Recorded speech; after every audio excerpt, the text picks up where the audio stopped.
6:30. Lori, would you lead us in the pledge? I'll pass on that, Chris. All right. I pledge allegiance to the flag of the United States of America and to the republic for which it stands, one nation, under God, indivisible, with liberty and justice for all.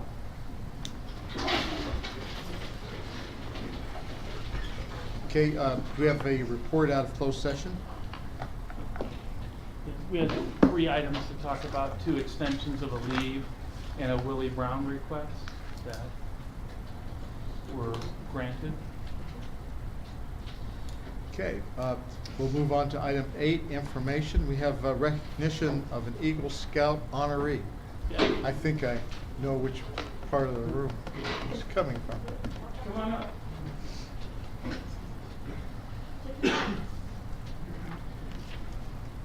This is Robert Hayes. He is one of our high school students, and he has a major accomplishment. Eagle Scout is a really cool thing. Honestly, when I look through teachers' resumes and people who apply for jobs, if they're an Eagle Scout, that always tells me something about them. It's not easy to be an Eagle Scout. It takes a ton of time, ton of effort, and it's really a very high achievement. And so it's all done voluntarily. He doesn't get paid for it. He doesn't get a diploma for it. He doesn't get, but what he does become is an Eagle Scout, which is really cool. And it's a neat thing to recognize as a district, because the things he learns as an Eagle Scout are very applicable for job and career and working with other people. So it's a great thing. Tell them what you did for your project. I did a erosion control on Thimbleberry Trail up in Brook Trails. And the culmination of being an Eagle Scout is always an extensive project, just like our senior project. Did it double dip for senior project? I believe so. Yeah.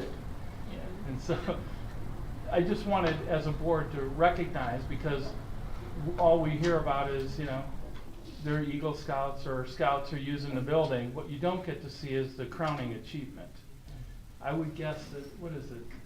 I think their number is somewhere in 3% of people who join Boy Scouts. 2.5%. 2.5%. 2.5% of the people who join Boy Scouts ever make it to that level.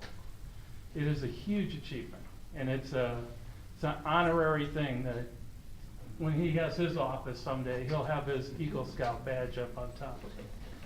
So I wanted the board to recognize you and thank you, and we even put him, he was one of the first persons up on the marquee. Oh, awesome. Congratulations. Excellent job.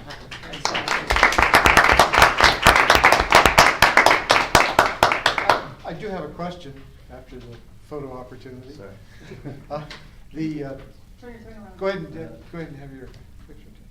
Sorry, I was not told I was going to be taking a picture, so. You got yours? I haven't done it, so I can give you. Okay, well, I got a couple. All right. What, I really wasn't even aware that we had an active Boy Scout troop in Willits. And so can you tell us a little bit about that? If I'm correct, I believe we actually have 3 troops in our little small town. The 2 that I do know are Troop 72 and Troop 88, which I am a part of. Uh-huh. And let me just say that if you ever get the opportunity to join Scouts, it can be a great experience and a lifetime memory. And you can meet all sorts of new people that you probably wouldn't have expected, and go to all sorts of places and do all sorts of stuff that you probably wouldn't have done on your own, possibly. So if you have any children or even any kind of grandchildren, I greatly encourage you to tell them, or encourage you to encourage them to join Scouts. So you don't find it in the phone book, if we were to, want to steer a young kid toward Boy Scouts, who would be the go-to person in this town? On here, Facebook. Facebook, you have a Facebook page? The troops have a Facebook page? Yes, the troops do have a Facebook page. Oh, well, see, that's the younger generation here. I'd be at a loss. I see a lot of Troop 88 has a Facebook page, and it's yeah. Troop 42, they have a Facebook page. Okay. Robert has since became Junior Assistant Scoutmaster. Uh-huh. Oh, I'm the Assistant Scoutmaster for Troop 88. oh, cool. And they say that less than 2% of Scouts become Eagle. With Robert's assistance, this year, we're gonna try and push 5 more Eagle Scouts. What was your last- Randy Hayes being one of them, so. What was your last merit badge?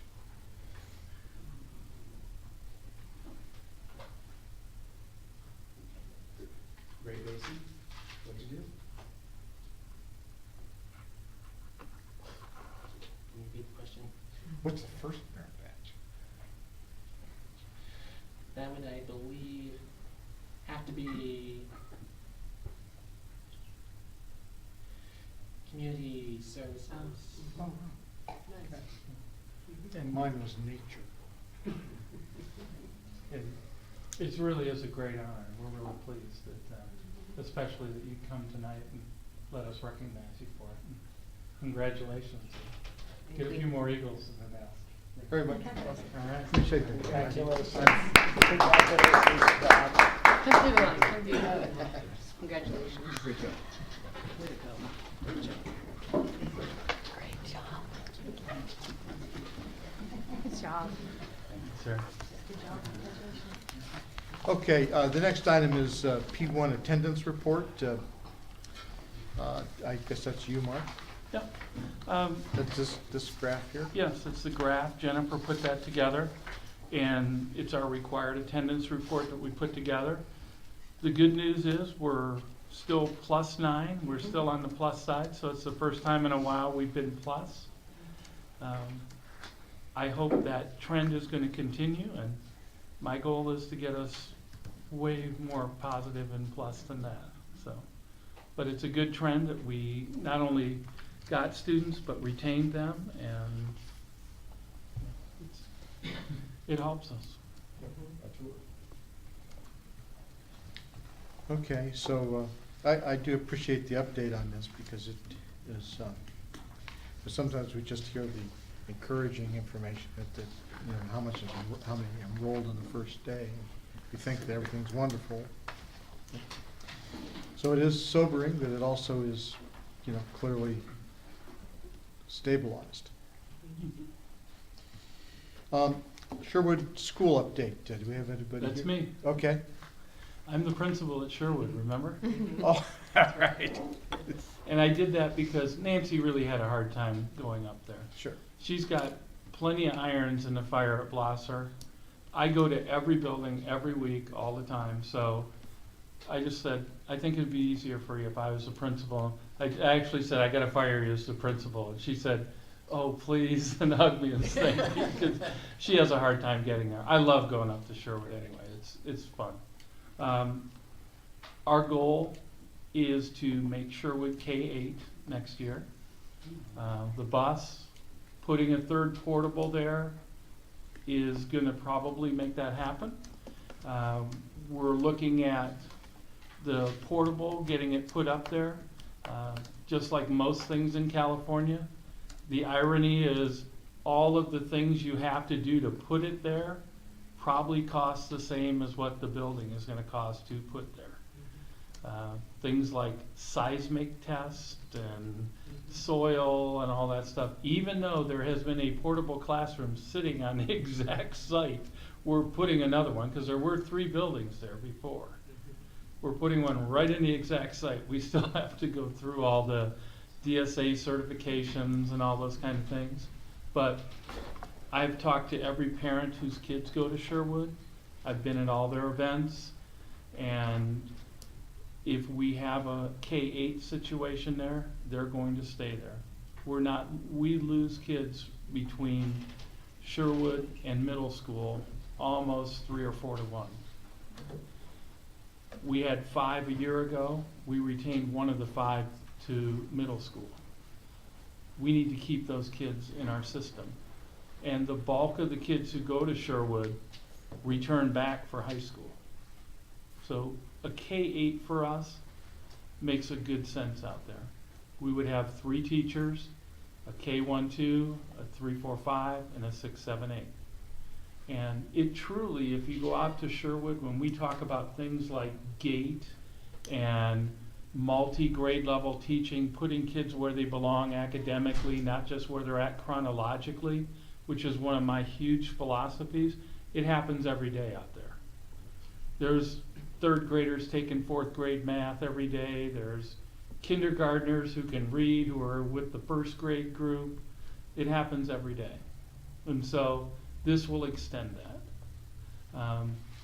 You know, the numbers are smaller at Sherwood than they've ever been. So in our opinion, we have to do one of two things. We either have to spike our enrollment and make it K-8 and put it where it needs to be, you know, or just continue to have dwindling numbers. The numbers out there dictate that the bulk of the students are not just living out at Sherwood. The bulk of the students are coming from brook trails in town, a few from the Laytonville area. They're coming from all over. It's become almost like a charter school. And I think it offers a great alternative for our district to have a multi-age, small K-8 environment where kids can move at their academic level and can be successful. And if we provide, the people who have already talked to me in town say, if you'll have a bus out there, we want our kids to go there. And so I think it's something we have to try. And, you know, we've had the discussion about, well, what if that doesn't work? Well, we have a portable that we can use somewhere else. We don't have to do a bus run. I mean, there's nothing that's not fixable. But I think it's a good alternative for us to put a K-8 in place. So that's kind of where we're at. I'm sorting through, just like any facility we have. We've probably had 10 different electricians do work out there. And so we have to bring somebody in to figure that out, what goes where. Our only hang up right now is electrical. There's no water going to it because the restrooms are on their own, and they're large enough to hold 60 students out there. So the restrooms aren't an issue. It's just getting electrical to it. And we have to figure out how to, we think we have plenty of power. It's just figuring out how to do it correctly and by code. And so we've hired, his name is Don Almeida. He kind of does this for districts. He's just doing one at Anderson Valley right now and helps them put in portables. He goes through all the DSA approval for us. But the portable you buy comes DSA approved and DSA installation. So it's all done. You just give him the paperwork. He should go down, get it, bring it to us, and it should be relatively simple. But You can get a portable up through Sherwood there? they I got wanna see two other that ones there. coming across. Turd. I'm a little shaky on the one-lane bridge. They better hit it Big fast. time. It's like, But no, ooh. they got the other ones there. Yeah, that must have been. And I took Don up there a couple times. He said, "Oh, they'll make it. They'll be just fine." Mm. I'm like, okay. But it's a great environment, and we've posted internally to see if any of our internal teachers want to move up. So, Get any hits? I have a couple people who've talked to me who are Already? interested. Nice. Mhm. So I just wanted to make sure I gave you an update on where we're at. I know we talked about it a long time ago, but Mhm. it is our opportunity to kind of create our own unique environment. Is there any special funding? I mean, that was started as what was called a necessary small school. That's program still in effect? It is. Yeah. At one time, we had 3 necessary small schools. Right. We had a one-room school at Emmendall, another one out at Red Hill, and it was quite intriguing to many on the outside, the idea that we had one-room schools here. We had a superintendent interview one time. We hired James Roberts, late 80s, and the main reason he got the job was he came to Willits early and he found his way to Sherwood before the interview, and the board was very impressed. Yeah. And when I came out here, I went out to Sherwood, because I had. there And was we no were way. impressed. The other thing, the necessary small school funding is there. It's done by enrollment. The larger the enrollment, the more funding you get. So the number we want to hit is around 42 or more. So there's actually even a funding incentive to increase the numbers at Sherwood, There is. apart from just having Right, a viable site. right. Very interesting. Okay, the next item, any questions from the public? On it? Next item is change in venue for upcoming school board meetings. I assume that's just informational to advise what? Yeah, just notice that the March board meeting is at Blosser. The principals have chosen to have a meeting at their site where they'll have not only some activities, but they also want to show you around their site. I think it's important as board members that we hit each site and we look at classrooms, and we can talk about what are our maintenance, structural needs, classroom needs, and those kind of things. Are we gonna set time on the agenda for that, or? Yeah, I think what we'll do is do it at the end of the meeting. Okay. We'll do a facility walk. Okay. As long as we pay the electricity bill, we'll be all right. All right.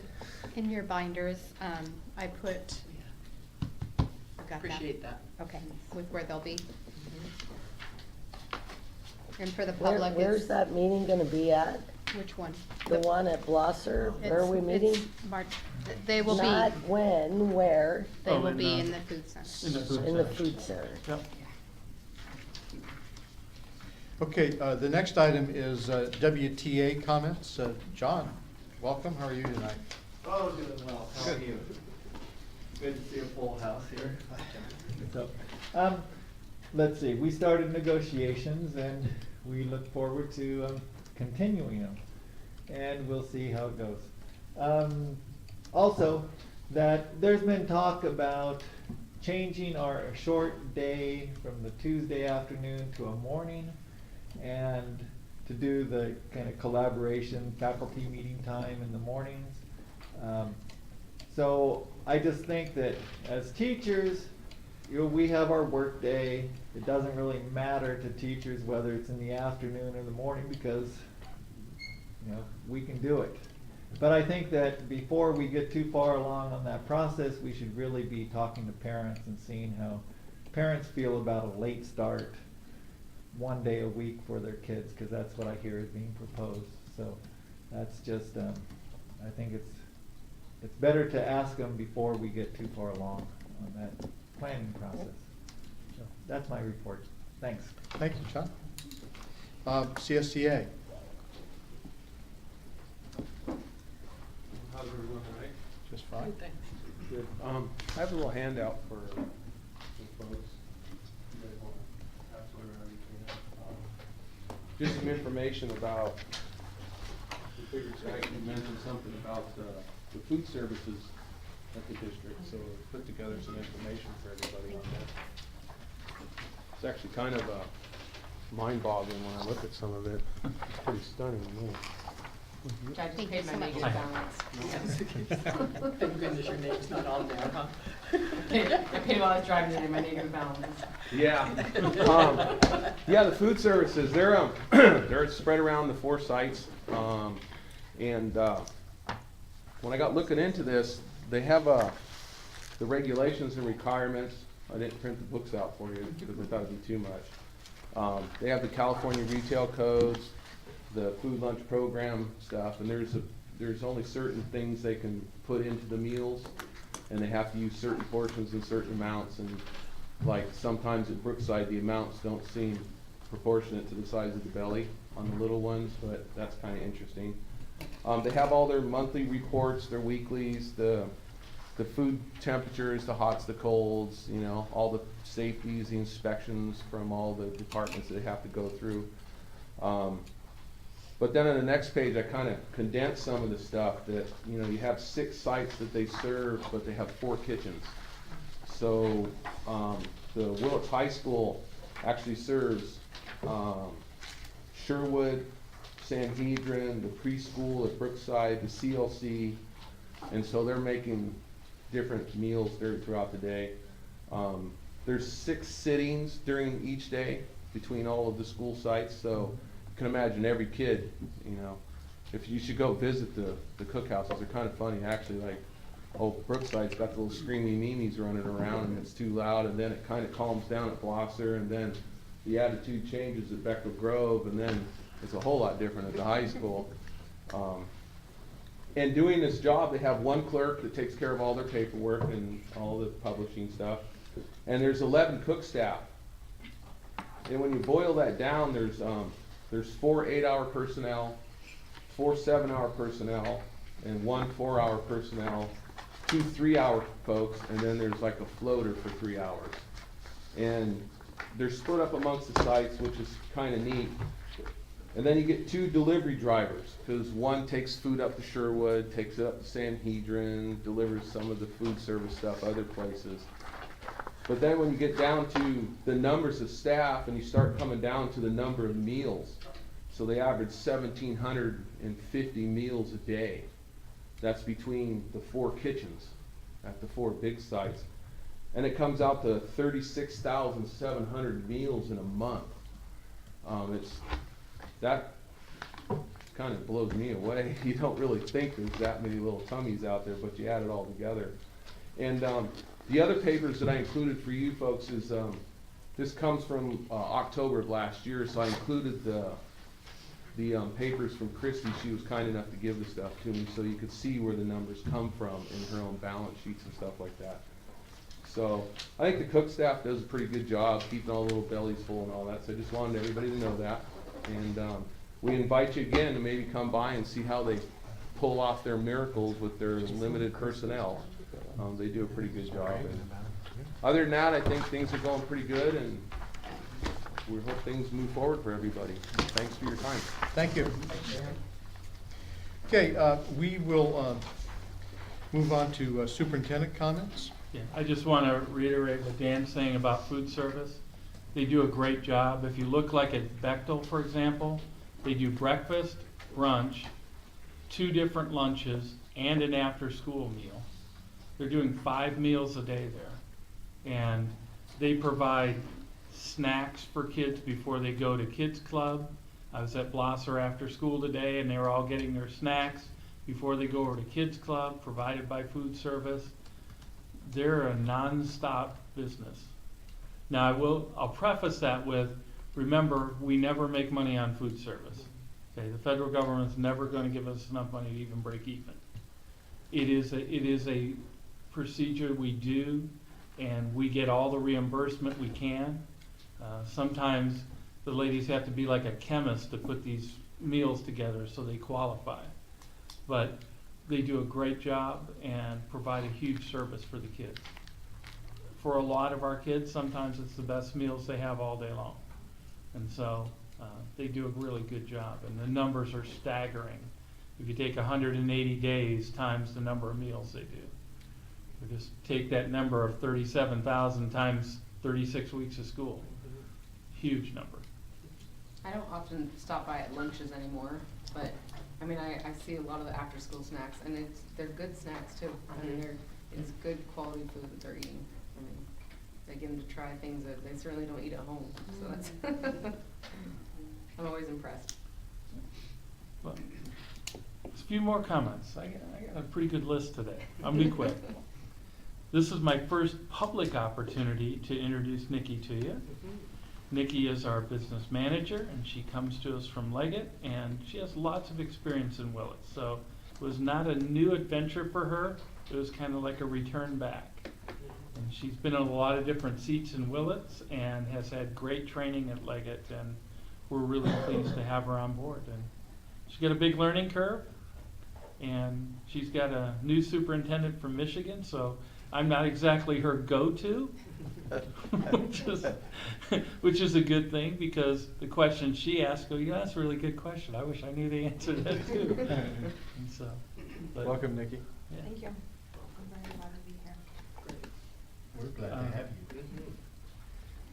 So do we still have Tanya supporting you, or is? She's made herself available by phone and email, and as we get into second interim, she said if we needed to do some extra weekend time that she could do that too. couple quick things. I'll reiterate what John said. We've started negotiations. It was a good session. Both groups put things out on the table, had good open conversations about where we're at and what each other's needs are. So we'll see where we go. We go again the 15th of February.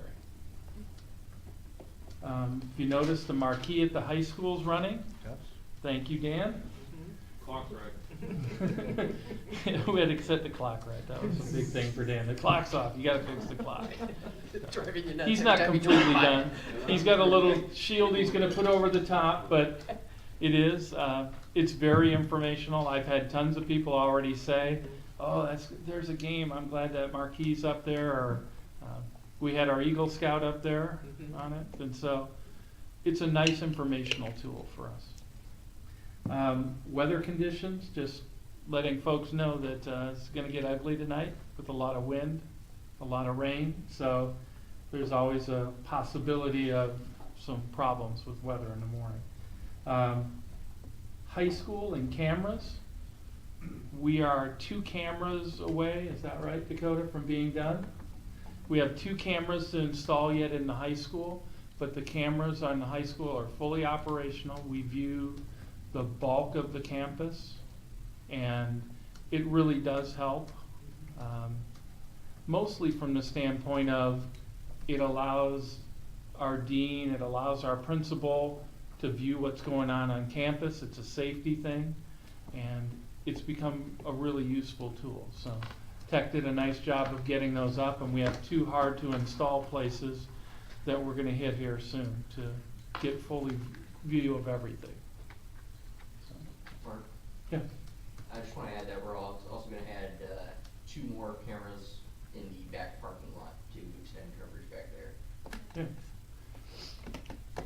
Couple things. One of my missions for the middle school was to look at something where we could benchmark our students and see how they're progressing. I met with the teachers on our in-service day. We talked a lot about testing and things we could do. What I really want us to develop is a high school readiness standard that said if a child can perform at this level, they should be successful at high school. Not just teacher grades, because teacher grades aren't always indicative of their true performance. And so we've looked at a lot of products. Maria and I have spent a lot of time looking at things, and we're looking and have purchased a product called Study Island. And Study Island is a web-based program that the student will be on, and it gives them an individualized path for growth for things like math. So if Georgianne wanted to go at home and see how her child's doing in math, she could look at their Study Island, and you could see what skills they're in deficit of and what skills they need. And it's based on California standards, and we think it'll be a really helpful tool for teachers.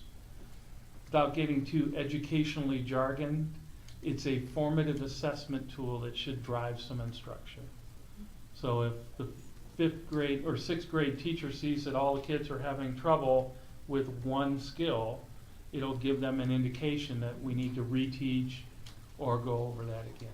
So it's something we've really kind of been targeting all year long to try and figure out, and I think we found the solution.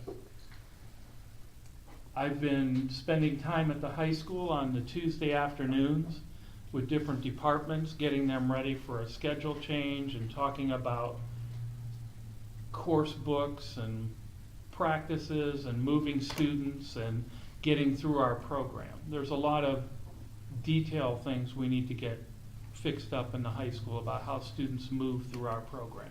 And so we've been doing that on Tuesday afternoons.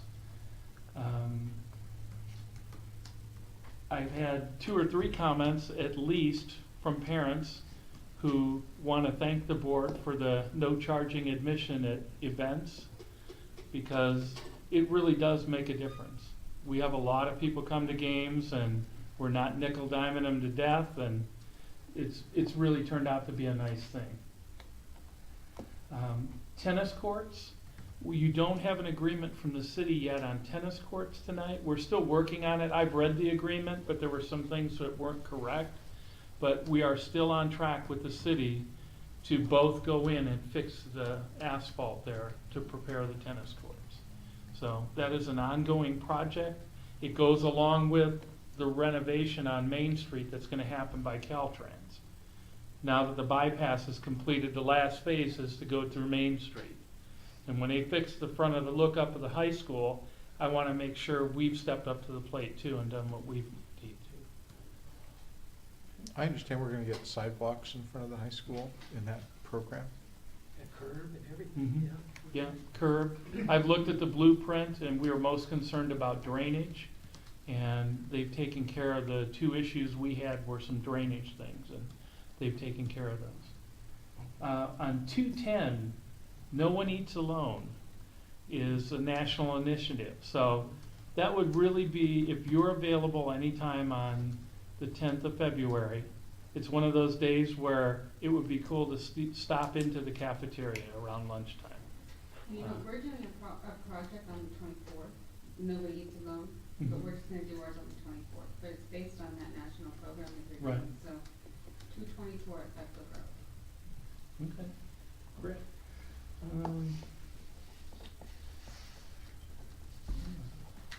can't read my own writing. Last one is early starts or late afternoon releases. I've just been talking with principals. I started talking to them about it May last year when I was here, about how do we use that time, how can we use that time efficiently.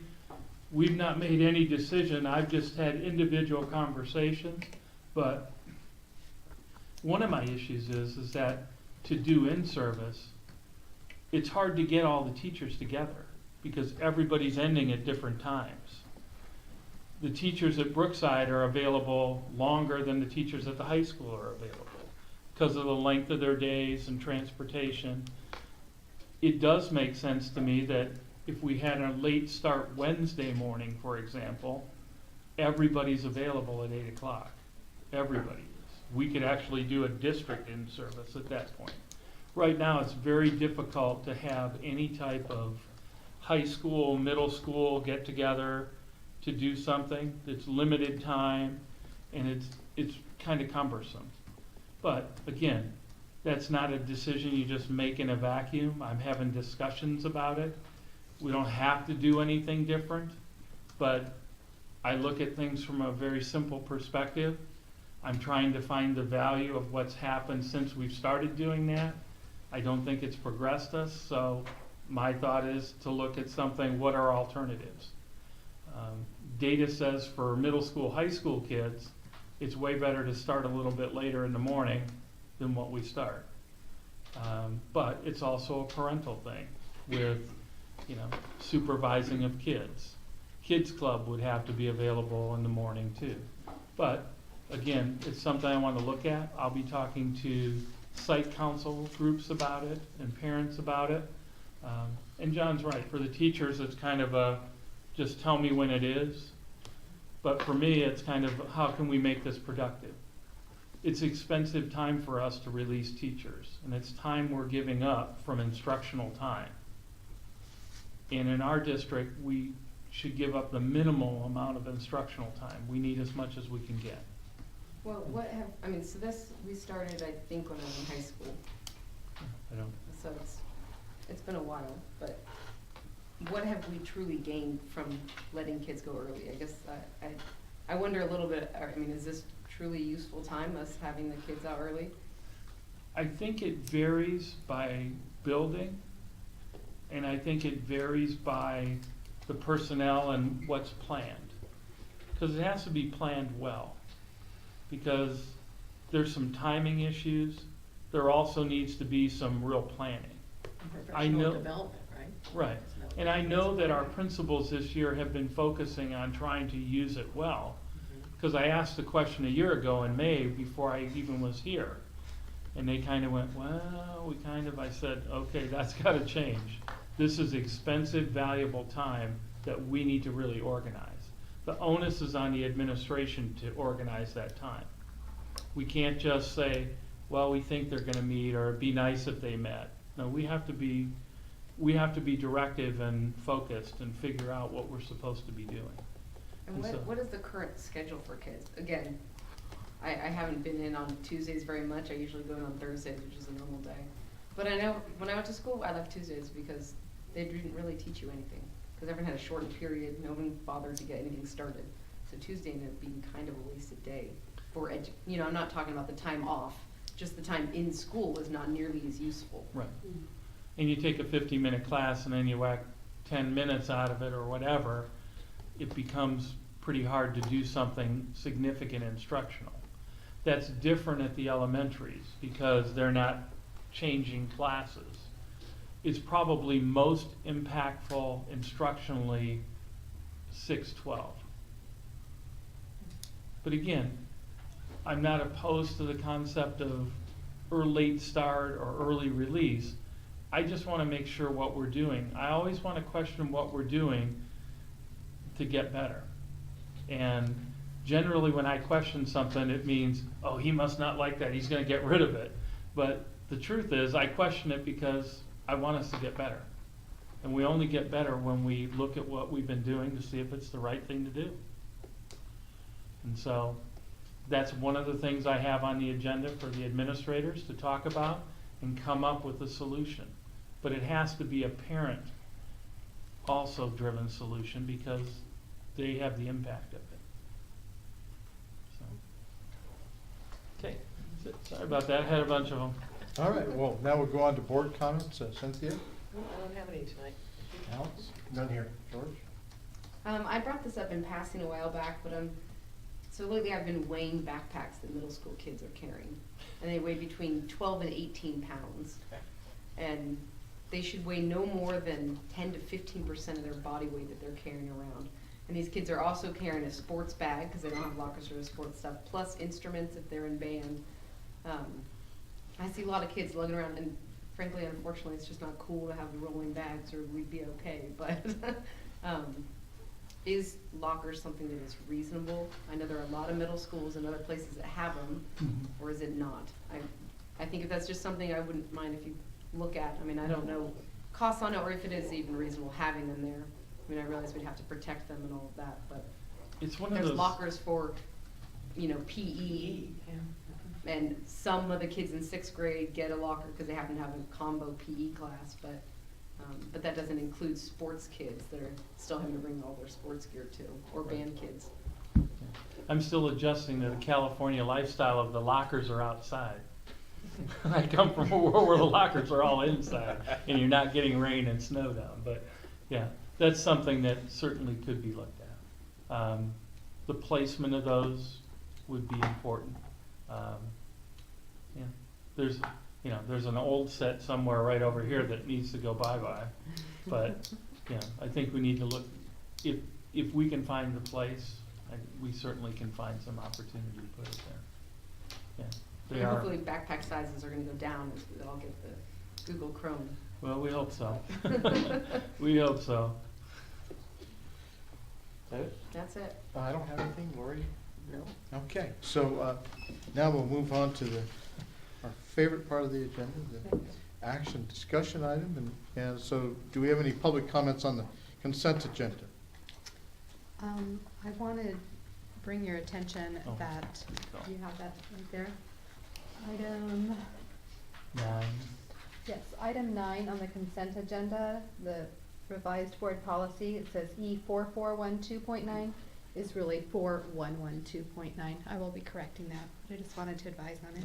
Okay. Thank you. So And only you would know that. we're going to take this in two motions, the, Items 1 and 2 need to be handled separately. right, so do we have a motion on items 1 and 2 with somebody other than Alex? I'll move to approve. Item number 1, I'll second item number 1. Okay, so all in favor, say aye. Aye. Aye. Any opposed? I abstain, I wasn't present. Okay. And then for items 3 through 16. You still need to. Can we do Let's item do Oh, 2? 2, excuse me, that's right. Item 2, Make We a have a motion? I'll second. okay, any discussion? Okay. All in favor, say aye. Aye. Any opposed? I abstain. And Alex abstains as well. Okay. Then items 3 through 16. Do we have a motion? I'll make a motion to approve. I'll second it. Any discussion? Public comments? All in favor say aye. Aye. We're all the way down to item C. Notice of public hearing, pupil textbook and instructional materials adoption. The elementary's been piloting math series, and they've met multiple times. They've been using different books all along. They are firmly believe that the everyday math series was the best choice for them, and I would concur with that. Everyday math is one of the nation's most popular early elementary math programs out there, and I think it's a good choice for them. And I appreciate those who have piloted and those who have not piloted and wish they would have piloted it. Do we have any public comments on the adoption of the everyday mathematics materials?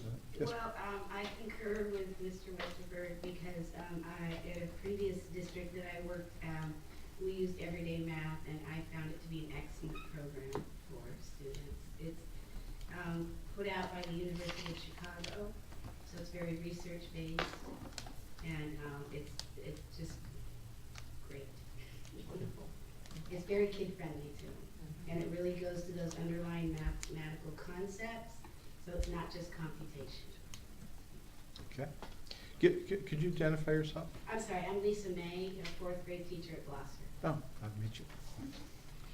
Okay, so this is just a public hearing. Do we actually take any action? We just needed to open it, and I went ahead and took the time when you began discussing it.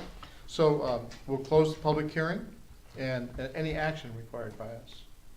I don't think so. Okay, the next item is D, CSEA Sunshine Proposal to Willits Unified. Yeah, we have, I'd like to thank the board and the DO for understanding the situation we were in. We did get the Sunshine Proposal to the HR on the 18th of January. So we're glad to be able to give it to you formally here at this board meeting. Thank you so much. And again, thank you for working with us on this issue. What day, I'm sorry, Dan, did you deliver that to Director of HR? Yeah, I gave it to Laura on the 18th. 18th, thank you. Yeah. All right, thank you. Next item is approval of benefits payroll coordinator salary strength.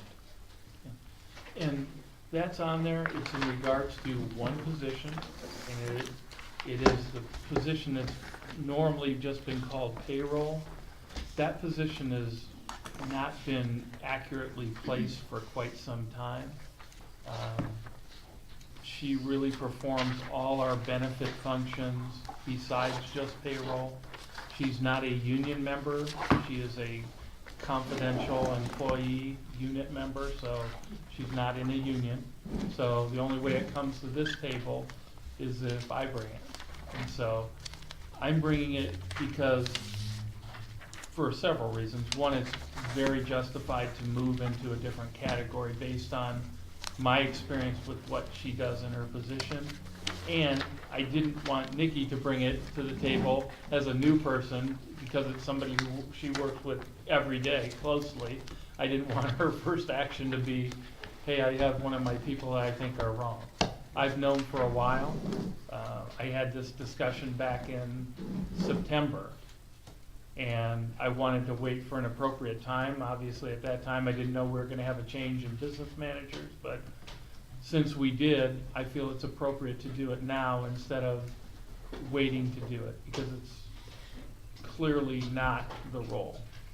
The job description is like 3 times what it was from the other one, and we get better than excellent service. Would you concur? And so, yeah, great district employee. Okay, do we have a motion? I'll make a motion. I'll second it. Okay, any public comment? Any board discussion? Seems to me this is appropriate. So we'll just call for the vote. All in favor, say aye. Aye. Aye. Nay. Okay, that's 4-1.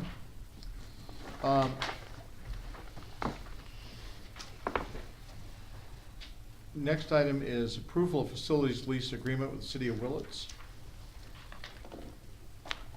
I have been working a lot with the city to try and get us in a position so we know who does what with what facility. And we are now clearly running what goes on at Bechtel. We schedule the facility. They do that through our office.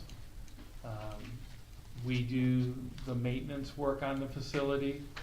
We did make sure that in the agreement with them that we talked about big ticket items. For example, if the boiler blows up, those kind of things, that we would jointly work on fixing those if they happen. But the day-to-day maintenance, cleaning, operation of the facility of Bechtel Gym would be the school. And we would lease the facility for $1 a year from the city. In regards to the pool is a very similar situation. 90% of the work that gets done on the pool is done by our folks. When the city folks do the work, they're not used to it. It's not kind of their gig. And so there tends to be some problematic things that happen. And it's kind of a who did what? No, I didn't do this. Did you do that? And so it really does work better for our people to manage the pool facility. And again, it's the same scenario you'll see in the agreement with the pool. The big ticket item that's sitting there at the pool is the water heater. It's about a $30,000 piece of equipment. I liken it to a refrigerator.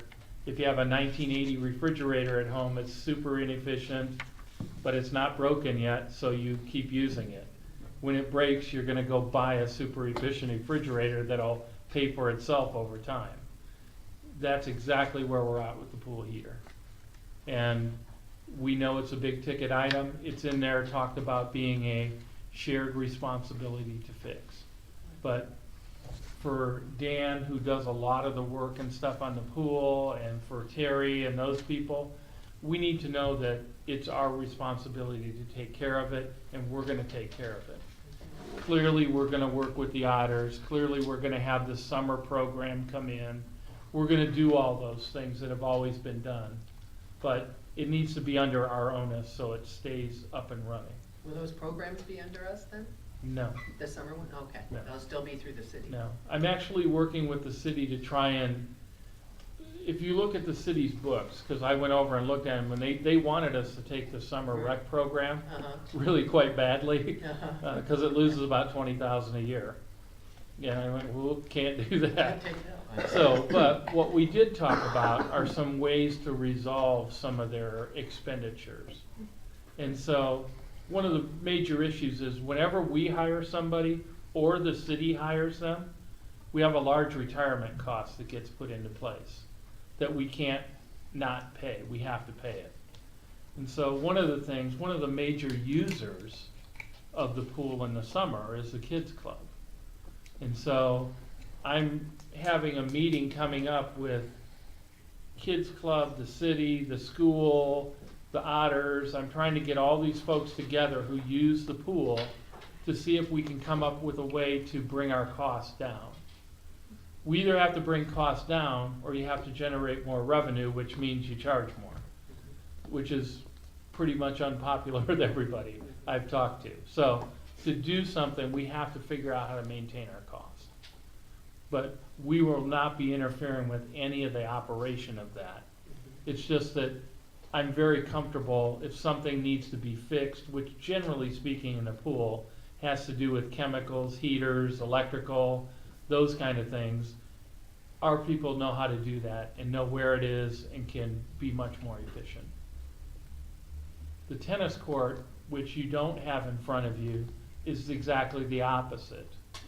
In the tennis court's case, we use it very little really compared to the community. The community uses it more than we do. Our goal is to get the tennis court so it's usable. You know, it's fairly unique to watch people honestly play out there and watch some of the bounces that happen. But we're committed to work with the city to get it fixed. Once it's fixed, it becomes the city's to manage and operate. We're doing things like the light bulbs and the lights because Terry has the expertise for the electrical to help us with the lights to get them back on. And so we're doing that. The city has some things that we need also to help get the pool, or excuse me, the tennis court ready to go. So we're working jointly together. There's also an Interact group through Rotary who's trying to do some things. The tennis court can be one of those things that turns from 30,000 to 100 if you'd let it. You know, you can fix the asphalt or you can replace the asphalt, which is better. Well, the replacement's about 40,000 compared to fixing it. But there are nets, there's benches, there's a hitting wall, there's fencing. There's all kinds of things that are involved with the tennis court. But we really do, it really is an eyesore. And as I've said before, it's kind of our eyesore. It's on our ground, but it's really not ours. But we jointly need to get it fixed up. So this agreement before us is just for the pool and the gym. And Bechtel Gym. Yep. And who wrote this? Is it the city attorney wrote this? The city attorney wrote it, and so you'll see things in there that are kind of irrelevant, like taxes and things. Well, it's a city facility, they don't tax themselves. Right. But I'm not sure why. I don't want to go negative on lawyers with you, Chris. No, it was actually, But, I thought it's it a was- little verbose. Yeah, let me but say. I thought it was well written. I was impressed by how well it was written. Oh, I mean, there was. I wrote it. But it is very clear who does what, and Yes. we've needed that for a while. Right. This is something you can pull out and you don't wonder, it's not not in pig Latin. Makes sense. Yeah, because we get this, I've had this ever since I've been here. Who do I go to see? There's something at the tennis court or the pool or the Bechtel Gym, we had to sort that out. Yeah, I like it's a 10-year term, but can be terminated early at certain events, and so I like it. Do we have do we have a motion? I'd be happy to make the motion to approve. I'll second it. Okay, we have a motion, a second. Do we have any public comment? Hearing none. Any board comment? So we can just move directly to the vote and call for the vote. All in favor, say aye. Aye. So it's unanimous. So items G through Q are all just first read acknowledgement items. G through P? P, okay. All right, that's right. And I'd like to address those all at once, if we can. Okay, I don't hear any objection. We will, do we have a motion? We don't need a You motion. don't need one? But I do have a question on the,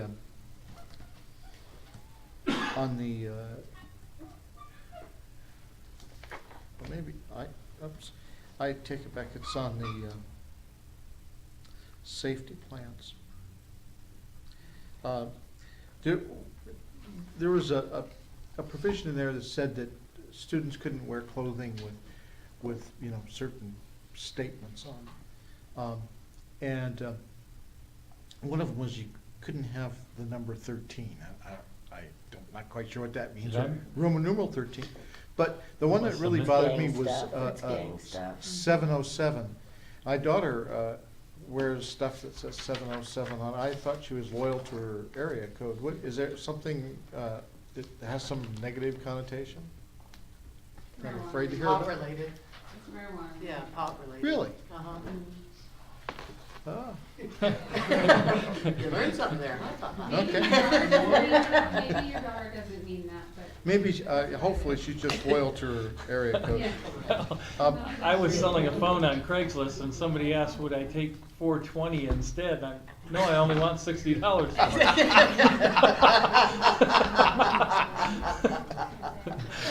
Very funny. okay. okay. I guess I'm out of the loop slightly, but, okay. Okay, item Q, items for next regular board agenda, which will be at Blosser. Blosser? Mhm. Anybody? I don't have anything, no burning issues. I don't either. And so, any public comments for items not on the agenda? I'd add a comment to Mark's. Last year, we Craiglisted one of the trucks at the bus barn. Right. And the guy came up and he wanted to buy it with 2 pounds. I'm not putting that. We were like, we're in school, dude, what's up?